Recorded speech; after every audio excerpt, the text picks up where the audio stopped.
So what have you done since then? So I know since then, what I have done is I have decided to be a learner. Good for you. Yes. Okay. Number one. All right. So that's why you're going to I've been attending Ignite. Yes. Good. And it's been really good. The last session, it was Eric. Oh, yeah. Eric's session. So I was up front, number one, and I said, I'm going to be your best student. Good for you. Yeah. What'd you so learn? He was excited. He thought it was a joke. I said, I'm being serious. No, because everybody thinks, like, that's what we talked about the last time. I went to Arlene's class, yeah. Good. And she came up to me and she said, I know you have more experience, but I'm not sure if any of this has been helpful to you. Uh-huh. And I said, yes! I made so many notes. Yes. Well, and I think people in general, they think once you're a leader or you're experienced, your learning stops. Right. And actually, it never stops because somebody's always better at something than you are. So why wouldn't you go to their classes or pick their brain a little bit if they have the time? But good for you. And it seems like, and I think that's in everything, not just learning that information. Like when you watch a movie and you've seen the movie 3 times, and then all of a sudden you're like, oh, I don't remember that scene. Exactly. You know, I don't remember that detail about the movie. Right. And it repeats itself when you're learning that information and listening to them, and things are just clicking in a different way. Right. You know, that they were a year ago, or things that I've known for years, you know. And I always tell people, sometimes they'll give you the information, but you don't know where to apply it. And then you have that one situation that comes up and you're like, yes, this is what I remember. Or maybe you got all the information, you weren't quite as far in your career, and then you go back to that same class. That's why I love contracts classes. I know the contract in and out, but I love contract classes because every time I go, I learn something different, or maybe a way to present it different, or things like that. So contracts is my favorite. I love, because every time you go, you're like, oh, I don't remember that. Or, we change every 3 years, so. And I think that's one thing I admire about you, that you're there for classes. Yeah. This lady's like, doing amazing, so much, Right. You've been in the industry for such a long time, and to see you so down to earth, like, oh, I didn't know that, or, Exactly, right. Tell me more about it. Right. Because you're always so open to learn. Absolutely. Yeah. I'm not the smartest person. I just think I work a lot harder than most people. Yeah. And honestly, when the market was horrible, I had a lot of time to train, which thank God I did, because it prepared me for a busier market. Mm-hmm. So it makes I tell people you should always go to class. All of our agents here, when they have something, I wanted to go to that tax class today, but I've been out of the office a couple days this week, so I wasn't able to go. So I guess I'll pay my full taxes this year. Oh, in fact, I gotta pay my quarterly. I can't forget to do that. That's funny. I've been doing taxes for a very long time. I think I was 18 when an IRS lady trained me for taxes. And I've been doing my taxes for a very long time. Good. Yeah. But the rules, like in real estate, taxes, the same thing. I should be attending that class because rules change. Right. And in real estate, same thing. And the rules keep changing, Right. and new regulations, and it's like, the industry itself, the foundation is still the same, but certain little things that and the tax could laws be missing. change all the time, right? So you don't know what you can actually write off. Mm-hmm. So the last time we talked, you were kind of teetering between being a leader, which you are in our company, and being a learner, because you felt like everybody feels like you know everything. They go to you all the time. And I think in that sense you were shorting yourself because you still want to learn and grow. And I think the one thing that I hope people see in me is you never stop learning. This is always an ongoing process. I'll quit learning when I die. That's what I tell people. Because regardless if I'm learning how to paint or pottery, whatever I might do in the next phase of my life, I'll still enjoy the process, the learning process.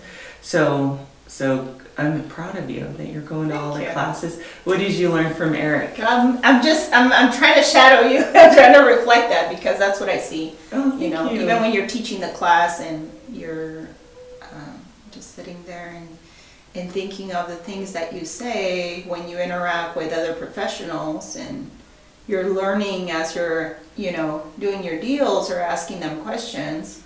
Right. And, acknowledging that, hey, that's your area of expertise, and Right.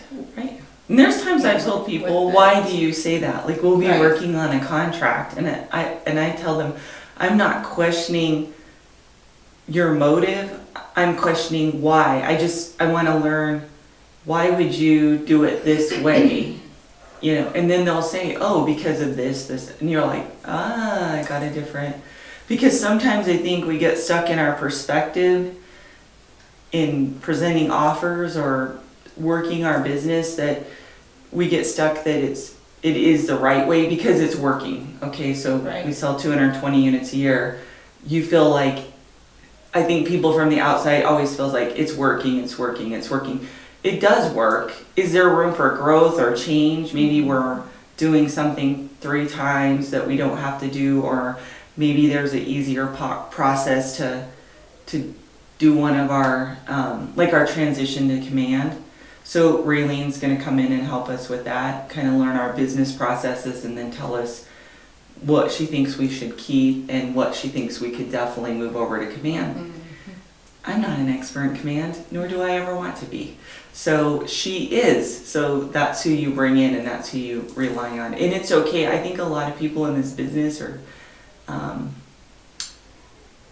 they're afraid to say, I don't know. Yeah. And I think you should always say when you don't know. Right. I just don't know, but I'll find out, because you have such great resources. So never be afraid to say, I don't know. Yeah.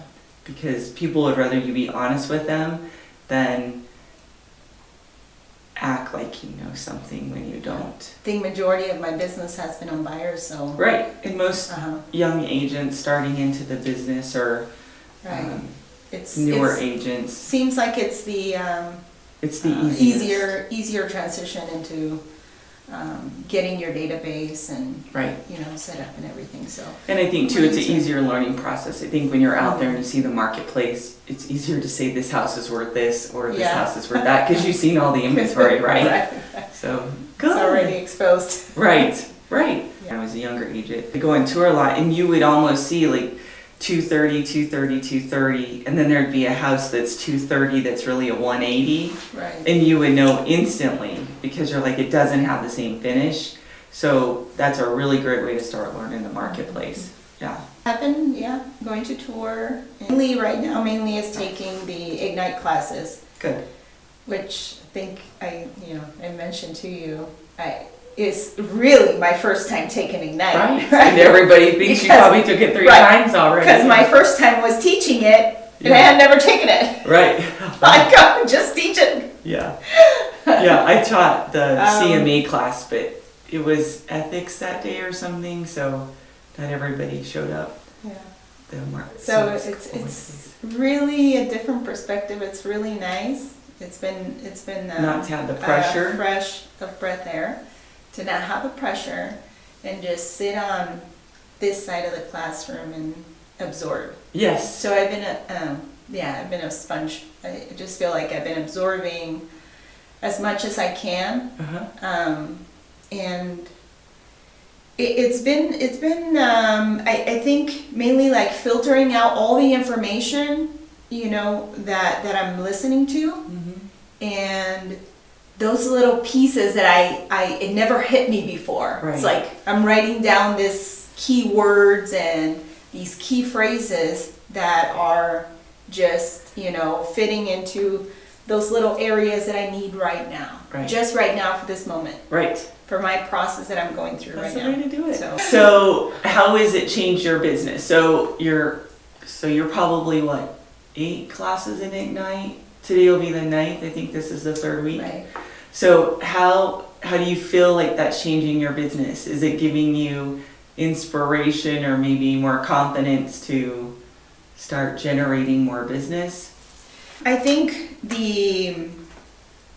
obviously process of Ignite teaches to stay active on the activities that are money producing activities. I've always had that standard for myself. Good. I've always been active, and I've always been out there and out in the community, which is something that I really like. Right. I've always had that standard of making those calls and getting in touch with people and following up, and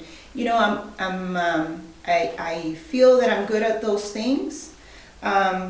But Ignite for me in this round has been more of I think I'm more receptive to myself, and I'm more receptive to actually bringing in that business just in a different way. Right. Like actually, Just more of applying it more purposefully. Right. Yes, perfect. Then Right, because if you have the information and you don't apply it, it's just information. so doing the activities and being out in the community and making calls and everything, but a lot of times we can block that business from coming in. You're Right. doing the activity, go through the motions, and And sometimes not asking for the business. yeah, Right. and not asking for the business or not receiving it too. You Right. can be blocking yourself from receiving that business. And Right. so yeah, there's a little change there, Good. and I think it's an important change because I've always been a hard worker, and Right. I've always Good and natural leader. yeah, and I don't stop at doing what I'm doing, right? Mm-hmm. So the activities have been there, but it's the purposeful mindset Right. Good for that you. is kicking in for business. So, Good. just went under contract last night. Yay! Good for you. Yay! So- So do you think it's becoming easier? The one thing I learned, the more classes I went to, I just felt like conversations became much easier for me. Yeah. Maybe because somebody told you a story of, hey, this happened to me and this is how I handled it. And then when that situation comes up, you're like, yeah, okay, it's easier to relate maybe. Or when we're teaching contracts, I always like to tell people, this is why you do it. This section says this and this is why. This is what it applies to, because I need to know why. You can say, Yeah. put the phone in your case and I'm the person to say why. Because if you don't, it'll break. I mean, simple things like that. But for me, I always have to know the why, Yeah. because then in my mind, that's how I learn. And I'm like, oh, okay, that's why I would do it this way. So, I think I'm very much wired similar. Yeah, I have usually have a lot of questions. I do question people. Sometimes they say, well, and I've heard it in the past, you question authority too much. oh, You know? But Good. it's because way to go. Oh! This is the first time I'm congratulated about it. Yes, I'm in the right place. Especially when I was in government, and I started to get into committees and started to lead different movements. Right. I think within if you're doing the government. right thing, you shouldn't be too worried about being challenged. Yeah, right? Yeah. I was in the bad seat. I was like, why are you questioning the process? Why are you questioning this? Right. Because you need to know why. Yeah. And maybe there's a different process. Yeah. So my mindset's always, what's the process and why are we doing it this way and how can we do it better? Right. And And I that's think why. it's within my personality already, but yeah. And so I think- feel like I'm in the right place. Right, right. And I think insecure people Right, take that very hard when you question the process. correct. But I think if you can be open to why, so, and a lot of times that's why I say, I'm not questioning the way you're writing the contract. I want to know behind why are you writing it, because then that can open my brain to something else. So I've always believed in questioning people, because that's the only way you can learn. It makes them better people, I think, as well. Correct. Because you have to look at your insides. I mean, there's times that people challenge me. Yeah. And when you go away and you really have a chance to think about it, and you're like, okay, learn something new about myself. Or, when we did our DISC test, Oh, and I'm reading mine, and I'm like, this is not me. I was so ticked. I'm like, this is not me. Then I went home and slept on it, and I was like, oh my God, this is me. Like initially, you don't want to hear it. But then the more I slept on it, I was like, oh my God, it's you. It is you. So, and then I gave it to the staff, and I laughed because the first day I was like, no way, I don't match this. Yeah. I matched it to some degree, but some of it I was like, no. And then the more I thought about it, I'm like, oh my God, it is me. Because, I like short and quick, and I'm not a storyteller. I'm not really as coddling as I should be. Get to it. Let's fix this thing and let's get on. So mind-blowing how accurate that it is when it's telling you. Yeah. You're like, I haven't known myself for 38 years. Yes, yeah. I was just denying small portions of it. So, but when it's in writing, This is me. Nope, this is not me. that's right. And when it's writing, you're like, okay, that's me. Yeah, I think it says a lot about a person. The one thing I like about it in leadership and learning Right. is, how to, I guess, explain things or handle people in different ways.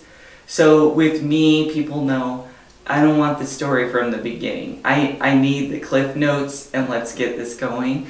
And other people need the story. They need to tell it. They need to tell you the whole thing. They want you to take the time to listen to them and then give them the answer. And that's probably what I struggle with the most.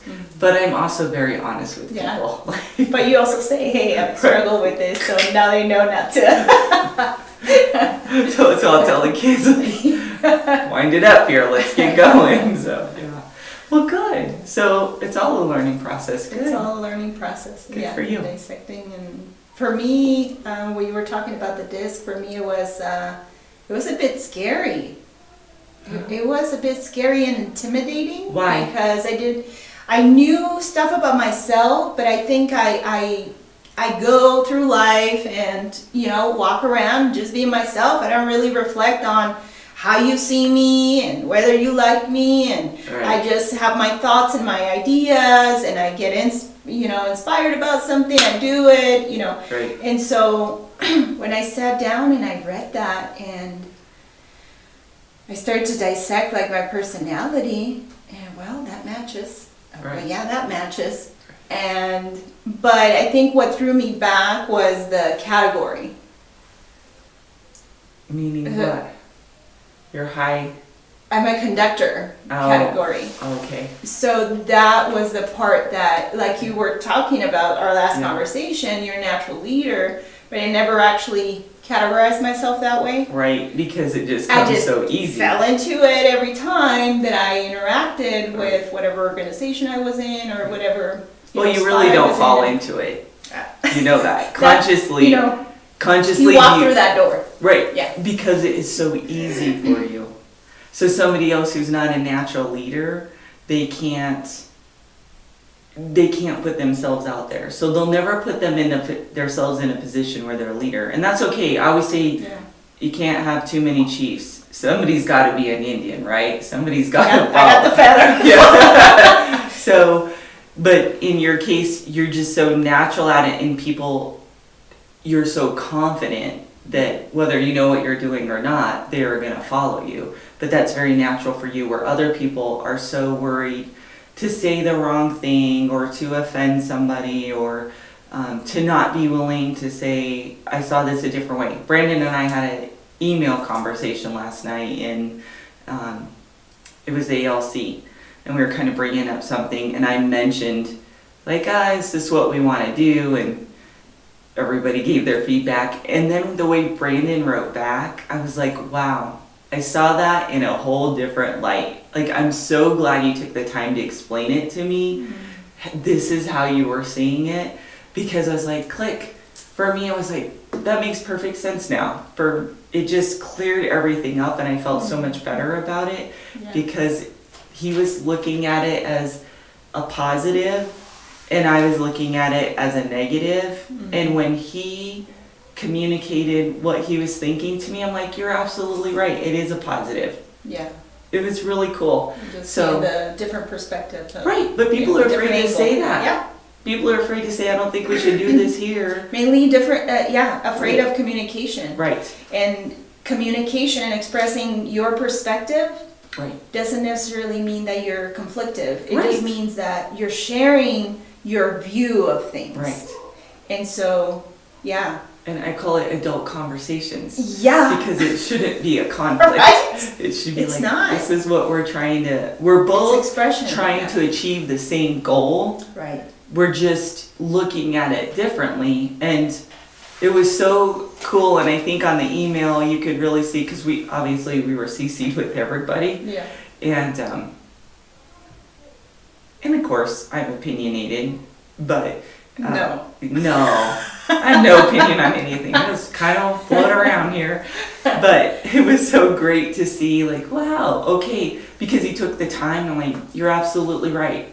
I'm like, that's a great leader, Brandon. Like, to me, it was an aha moment. He killed it for me. In my mind, I was so proud of him. And when I see him, I'll tell him. Because a lot of the people in the conversation didn't say anything. Gotcha.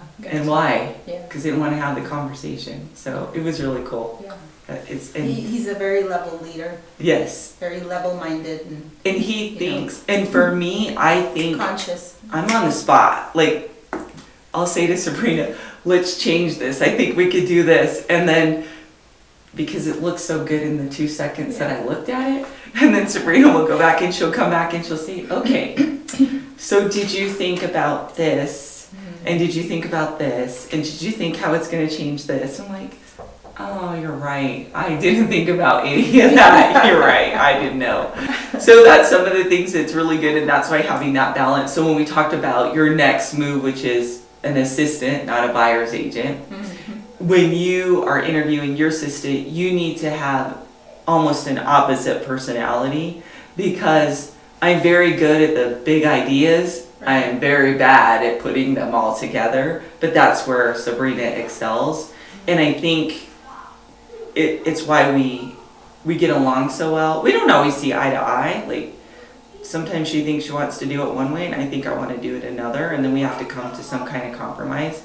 But that's what adults do, is they compromise. I mean, everything's a negotiation in life. That's the way I feel about it. You're negotiating with, your spouse or your kids or other, your sister, your brother, your parents. And a lot of times there's a misconception that because you are, the leader, right? Right. Or you are the boss, that everybody has to do whatever you say. Right. And it's not. No, I Or think that, it's your way because you're My the way or the experienced, highway? your way of the highway because you're the experienced one, or, Right. Yeah. you're And- running the business, but it's not. It's like you said, Right. If somebody says this is a better way to do it, I'm all for listening to it it. is not just in real estate. I think It's in anything. in any kind of business or any situation or relationships or, Right. the household or whatever it is. Right. Yeah. And so that's why I become a really good negotiator. Yes. Because I do like it my way. Isn't that terrible? But it's true. I mean, in every relationship, because I'm a totally different personality. Well, not completely different, but I'm definitely, I would say, a little easier going at home. At work, it doesn't matter if you're my kid, you're being treated just like everybody else. And actually probably a little bit harder because I know what they can do. Well, that's not fair. Yeah, life's not fair. let me give you some of my life lessons really quick. Why does Jay have to be treated worse than everybody That's else? right. I'm gonna fight for him. That's right. And look, Rookie of the Year, it works. It works. So I think and when they think you're the boss and that you've got everything going, they think maybe you're not as stressed, or because I think I handle it very well, and we have a lot of things going on at one time, and I get stressed. I mean, I've had a couple stressful situations in this last week where I'm exhausted. I'm mentally exhausted. I just want to go home and relax. And then, you know, you go home and there's all these other little stuff that really doesn't matter. It's all petty to me. Right. And so in my mind, I have to say, okay, well, this is important to somebody else. And but they don't realize I've been through the ringer all day long. I'm exhausted. Like, can you get me a double and rub my back? I don't know. I'm exhausted. Yes, your grapes and a massage. So I think too, just being the leader is letting them know, and I try to always communicate that to our staff, is just because we do it this way doesn't mean it's the right way. I'm open to listening to a conversation of why you might want to change it. And then if you want to change it and I like it, we're going to change it across the board. Right. But if you give me an idea, and then I could say, well, here's why we can't do it this way. Because once we put it into this system, that no longer works. Like it would, whatever it is. Mm-hmm. But Megan came on the first, I think it was 3 weeks, and said, why do you guys record this in 3 places? And Sabrina and I looked at each other and were like, because we've always done it that way. Yeah. And we didn't need to, but because we were so used to doing the process, it really didn't occur to us that we were doing it 3 times. So I'm really excited about Raylene coming in and kind of looking at our business processes. But even in that, everybody's like, oh, you're Jami, blah, blah, blah. Yeah. But I'm open to have her say, here's what you could do better and here's what you could change. And that's really what I think real estate and life's all about. Is always tell people real estate's a live thing. You don't realize it, but it has its own emotion. It has its own ability to get bigger or stay calmer. It is always, it's a living process. Yeah. And that's what I think most agents, sometimes they treat it as a deal. And for me, the people are the most important. I've always believed do the right thing and the money will come. It's a very easy concept because when you treat people the right way, it always pays off. And so I believe in a higher power. So for me, it's a very easy situation. And sometimes, you got to cut people loose out of your life, whether it's a bad buyer or bad seller, because that's a waste of energy. And that can be hard to do, but anyways, I don't know how we got on that. I think you're right. No, you're right on point because, when we sat down on the table and we're talking real estate, or even externally, people think it's just, about the contract and going to look at a house and just the steps of the paperwork and the transaction, but really it's more than that. And so what you're talking about is something that just clicked recently for me. Okay, after all these years, just recently clicked, and that was right prior to that previous class for Ignite. Was this, and I still see the words. The relationship is more important than the transaction. Right. And that's exactly what you're talking about. Right. That, yes, the transaction is important, the contract and all the paperwork and all the solid items that are on this table.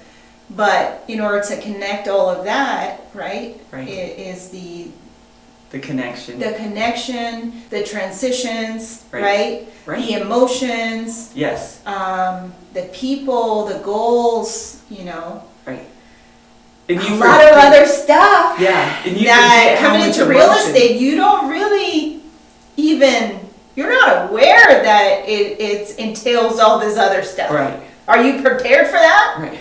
Are you prepared to deal with people's emotions? Are you prepared to be a counselor? To be a counselor? Yes. A coach? It's the truth. Yeah. So it takes so much more skill than just... It takes listening, because most people will tell you what they need from you. And a lot of times I'll ask that question if it's a buyer or a seller that's, you just don't feel it. Like you're not sure why you're there. I always say, in an ideal situation, what does this look like for you? Because her ideal situation may be completely different from his ideal situation.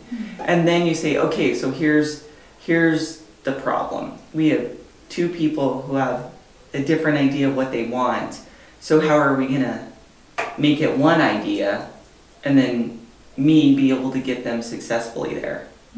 And sometimes it's divorce, sometimes it's, for me, like the elderly people are my favorite, seniors are my favorite, because they're vulnerable, so I want to make sure that they're okay, that they don't fall in the wrong hands to somebody. But it's a huge transition to take the home that you're living in and have to go somewhere else, like an assisted living or something. It's a very emotional process to let go of that house. And I felt it, I think I told you, even though I'm very happy to be divorced from my last husband. He was not healthy for me. Yeah. But we were divorced and we sold our house a year later because it was in the down. And I remember that day, I still cried because it was an end. It was an end to a dream. Right. Not that I missed him or that, but I can remember that day, like, why am I crying? This is exactly what we've been trying to do for a year, but it was the end of what I thought, we're going to raise our children in this home. We're going to grow old here. One day we'll sell it together. We'll downsize. And I think that's what really hit me is like, it's really not the house. The house is just something physical.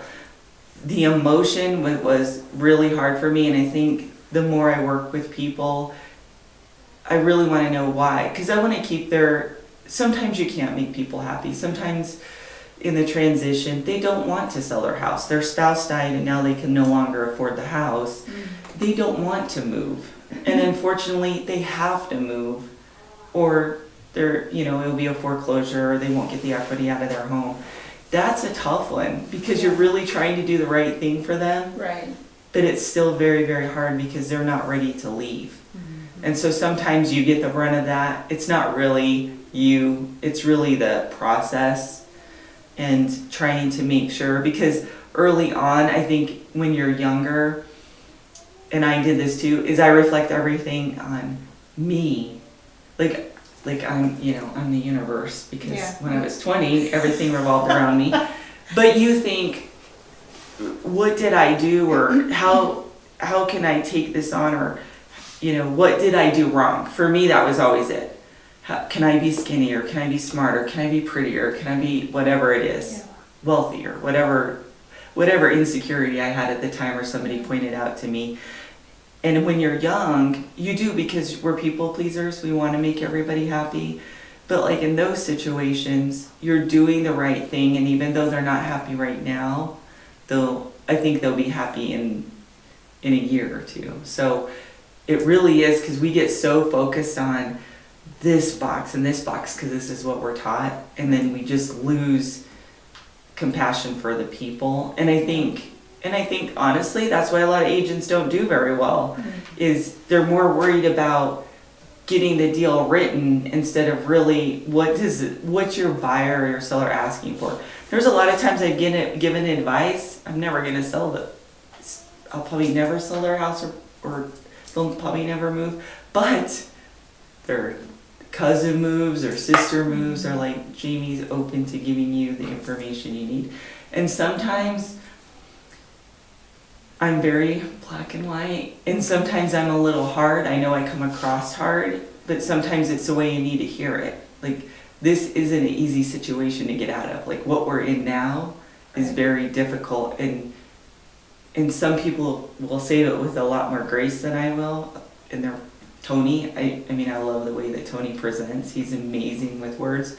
And for me, I'm just like, let's cut the cord. Let's get to it and get back to this is what it is. Healing or whatever it is, being mad, whatever that is. And I like that, because in all of these classes, you're seeing it from a different perspective now. Instead of worrying about what people think that you're the leader, you're on the other side of it saying, I'm not the leader. I can be a leader, but in this situation, I don't want to be the leader. I want to absorb it from a different scenario. I mean, when Tony teaches classes, one day I was like, oh, dang, I never saw that checkbox, post-occupancy agreement. Yeah. I was like, how many times did I miss that? Oh my God. It was like light bulb. I'm like, all right. So I learned something new. And I think people were shocked. And I'm like, everybody can learn from somebody at some time if you're open to it. Because I think it's that assumption, and you take it on, like you say, you take on somebody else's assumption of who you are, or what you know, or what you need to be doing. Right. And and it's really saying, thank you for the assumption, but I'm going to leave it right here. And I'm gonna do what I want. Yes, I'm gonna do what I want. Yeah. I'm not gonna do what you're telling me to do. What you want me to do, or what you're telling me to do, because I'm okay at being at this spot. Yes. And organizing your life. My life. It's your time. Right. Yeah. And I think that's what we do is when we want to make everybody happy. That's one of our problems. So we just keep piling it on, and I would say that's probably my worst. Is I'm like, oh. God sent me out with a cape. I can do all this. Yeah. Sure, let me add one more thing to my plate. Yeah. And I just keep taking and taking and taking, and then I forget to just say, because it's hard for me, I want to make you happy, to say, I can't do it right now. I'm just so overwhelmed, unfortunately. I can't do it.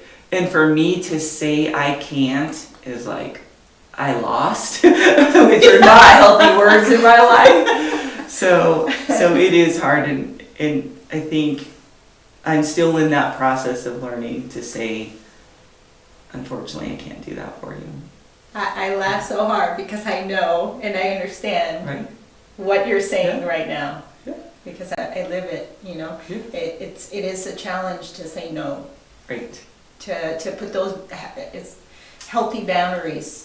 Right. Something that I learned from another realtor in town. I won't say her name, but she's amazing too.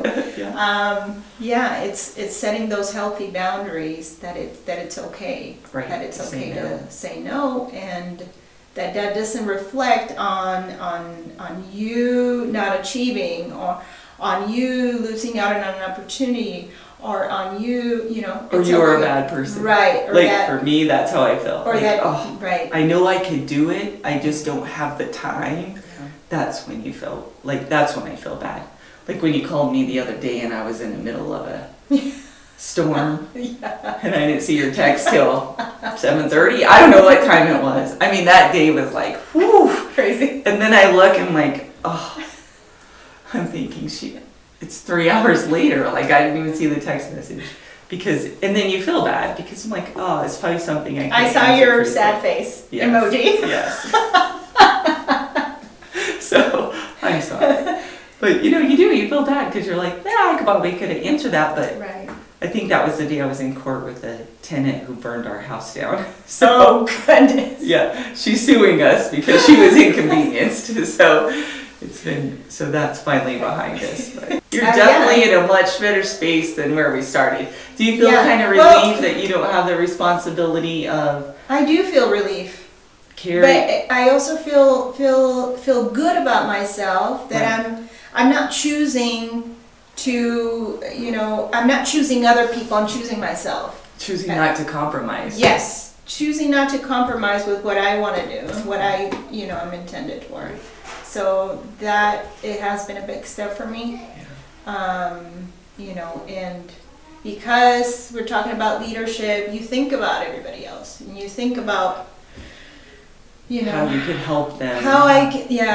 And I've always been help-minded, and I'm a giver by nature. Right. But I have been learning that I can give more if I focus on myself. And you need to be a receiver. Yes. Because people like us. So I need to grow myself and pay attention to myself, right? Right. So that I can give more and be more impactful to other people. Right. So that's been a process. So we kind of been, at the beginning, we did some sessions with the processes and actually getting more physical Right. material stuff done for Right. the business. And I think right now it's a transition of more of the non-physical, which is the emotions and mindset and going through some of the processes internally that I needed to get lined up for the business. So Right, so then all the physical stuff will come into play. and all the other stuff can. This will be much easier when this is better. Yes. Yeah. And it's hard because you're going through a huge transition and a lot of times you don't, I'm the one that just says, don't worry, I'll just bulldoze through it. Like, don't worry. Okay, we're going through a major divorce here. It's all right. Yeah, we're it's all fine. right. We're I smiling. can handle this. Yes. The kids want to play another sport. Okay, let's do it. And just taking the time to say it's okay and learning it's okay to receive. I think that's my hardest part is I am a giver. That's how I show my affection for people because I'm not really huggy, touchy kind of person. And so I like to give gifts or gifts of my time sometimes.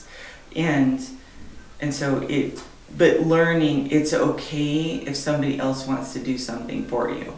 It's okay if somebody wants to pour you a drink or bring your dinner or whatever it is. Go start your car or get fuel because I've always been so independent, like, nah, I got it taken care of. And now I'm starting to learn it's okay. You don't gotta do it all. Yeah. So that's good. It's a good flow. It is. It makes you It's a lot good flow. happier. Yeah. Yeah. To realize that. Good. Give and receive. Yeah. So good. Good. What's next? What are we doing next? So you're gonna finish Well, Ignite. So I'm gonna that's finish 3 more. Ignite, and there's been a nice flow of moving the database Oh, good. with transactions. It has been taking a little bit harder push because it was stagnant. Right. It was at a stop still Right. for such a long time that getting it into a nice motion, a nice movement, right? It feels good. So now it's an increase, how to increase from that, right? The next step. Right. So how do you kick from a nice flow of movement, right?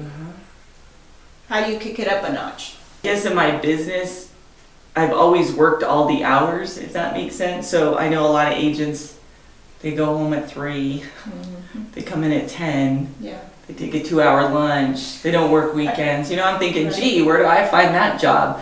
And for me, the problem with agents in general, all of us, is we get so busy with the ones we're doing right now, we're not getting the next business. You have to work both. And that's why it's so important when they tell you to lead generate in the morning and do the rest of your work the rest of the day, that's the reason why. Because if you start the rest of the work and there's no lead generation, this is why your business does this. Because when you're busy with all of them, and then what happens, they all close, bam, you have no business because you haven't been talking to anybody. Then you start talking to everybody again, and then it goes this way. So to really sustain your business, to know what's coming, you really have to work it every day. And you have to manage that time. So a lot of times I'll time block, like today I have to time block. I have 3 or 4 market analysis I have to do. I'm going to shut the door and I'm going to get them done. And I know that I have to do that because that's my new business, but yet we still have 30 under contract. Yes. So the rest of the day is going to be doing that. So that's why you really have to.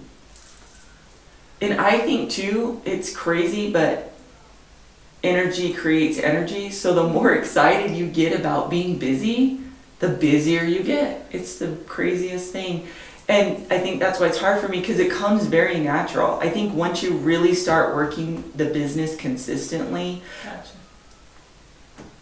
it drives itself. Because you're going to work every day. When agents tell me I don't have any business, okay, what have you been doing for the last 2 months? Because I can tell you what you did 2 months ago is reflecting your business right now.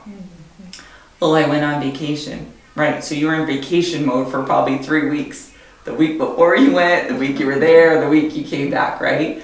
And so 2 months later, you see the decline in your business because you weren't here to work it, which is okay. I mean, everybody needs a break. You just have to. When I go on vacation, I work like a dog till I get there, and then I take my time, and then when I get back, it's back to the hustle. I don't say, oh, I'm trying to recover today, or Right. a jet lag. It's Monday, I'm back at work. Yeah. You know, and then the busier you get and you have that assistant, so every, 27 to 32 deals, you really need that assistant to manage the paperwork side of it. Of course, you do all the contracts and that, but they can call and set appointments. Somebody wants a listing appointment, they could set the listing appointment. Somebody wants to go see a house on Friday, they can set that appointment. So it frees you to really do what generates business. And so as a new agent, I think it's that balance, because you're trying to do it all. You're trying to show houses, answer the phone, write the contracts, get to the closing, go to the inspection. So you just really have to manage your time, and it's tough. There's no science to it. But I think if you really say, like today, I'm not opening my email until there's a couple things I have to get done.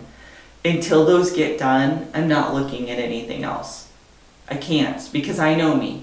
Oh my God, there's 200 emails. I got to start getting through the emails, and they're really not the priority. And I think the thing is saying, so a lot of times I tell people, what makes you money? Anything beyond that is just filling in your time.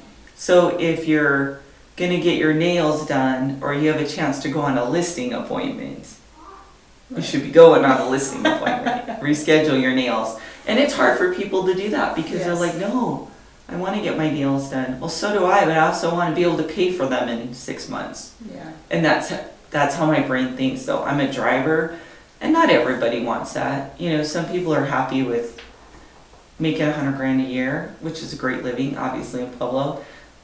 And for me, initially it was maybe financial goals. Now I always compete with myself, because I'm like, what can I do better? How can I make these processes You reset that blueprint every time. Yes. Yeah. I enjoy it though, because to me it's like a basketball game.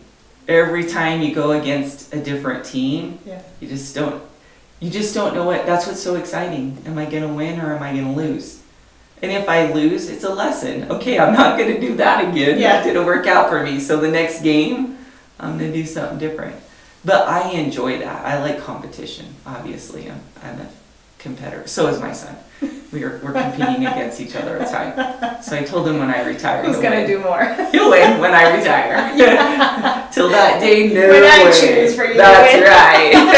My way, highway. No, he's amazing. So he'll probably generate that business, but I'll be on my way out. So I'll have to be. Like, mentally, I'm already preparing myself. Like, calm down, Jami. You're not going to compete with him forever. I'll be 85 out there showing houses. So.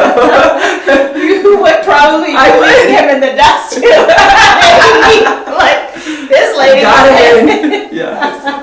Yeah. So it's fun. And it's fun to have other drivers around you, because we are in competition, but we're in healthy competition, and that's what's fun. Like when Cindy comes to the thing and says, oh, I had 12 contacts this week, and I'm like, 12? And I got, 8. I'm like, I gotta change my game. Like, oh my gosh, how'd you get 12 contacts, so. But it's good, because then I say, well, I'm closing 100 units this year. Yeah. It gives them something to drive for too. So it's exciting. But that's what fuels me. And then that's also the differentiator of a healthy mindset, also a healthy personality. Being competitive in a healthy way. Right. Because sometimes you can encounter people that you're competitive with, and they don't like it. They don't like it. Right. And all those insecurities start coming up, right? Like, they don't like you winning. Yeah. They don't like themselves losing. I'll tell you when that happened to me. And Lacey and I it's arm wrestled unhealthy. last week. Oh yeah. And she won. And I kind of knew going into it she's going to win. I was like, so every day I teased her. I said, that's it. I'm going to start doing my push-ups every day again. Because her arms are ripped. She's a beast. So she's like, you're not going to be mad at me if I win, are you? I said, no, I ain't going to be mad. So she won, and I was teasing her.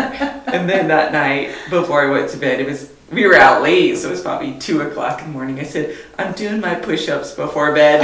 And she laughed, and then the next morning I said her the same one. I said, I'm doing my push-ups before I go to work. Because I'm like, I knew going into it, I'm like, yeah, I don't think I'm going to win this one. But it's fun. It's still healthy. Oh yeah, it's a great fun, time. Because now every time I see her, she'll probably give me a hard time, and I'll give her one. But it was hysterical. I told Greg that's the first arm wrestle I've ever lost to a girl in my whole life. So I was like, I didn't take it How many easy. times have you arm wrestled? A lot. I didn't know that about you. Oh yeah. Yes. So that's funny. I'm hiding my guts.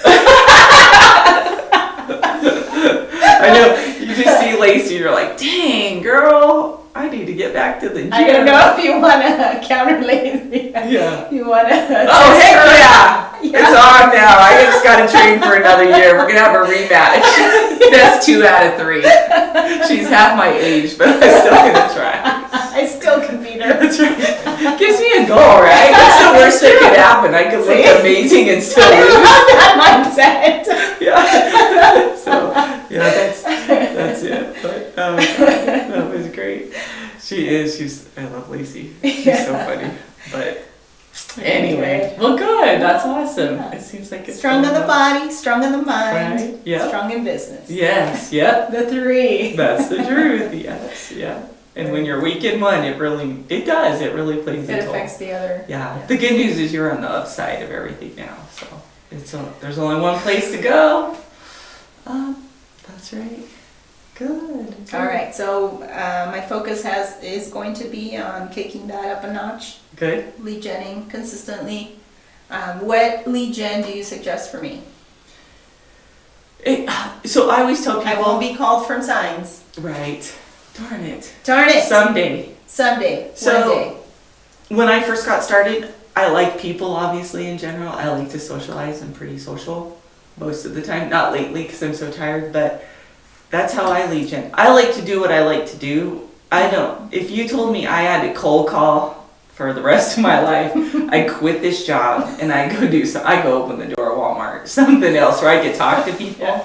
Like, I do not want to cold call you. So I enjoy, I think a lot of the way I got my business is I joined a lot of committees, which you kind of already in. But what I was doing wrong is I wasn't asking for the business. Oh, okay. I kept telling people, oh yeah, I'm a realtor. Well, great, you're a realtor. Okay, then when I said, do you know anybody who wants to buy a house or anytime somebody asks me how the market is, I tell them how great the market is. And then I say, oh, are you looking to buy or sell? Kind of, because obviously they want to know what the market is for a reason. Correct. It's in their brain. So whether they're investors or, they want to sell their smaller house and get into their next level, or in our case, sell their big house and get into a smaller house that's not so much maintenance. And that's with this business, there's always business somewhere. Somebody's always moving. You turn 21, you got a great job, you want your own little place. So there's always that business, it's just finding it and then letting people know, who else would you choose to help you but me? Like, we're friends, or, I have a relationship with you, or whatever that is, or I know the market, but I think when I first started doing it, I just didn't ask because we're afraid, especially you and I, because we're givers. We want to give you everything for free. Yeah. And instead of saying, hey, okay, you want my knowledge and my expertise, let me come to your house. Let me look at what I'm looking at and let's go from there. Because then you're asking for the business, not just interacting. Right, and that's what I did. Oh, I could socialize all day long. Right. It probably won't pay the bills, but so I think just consciously asking for business.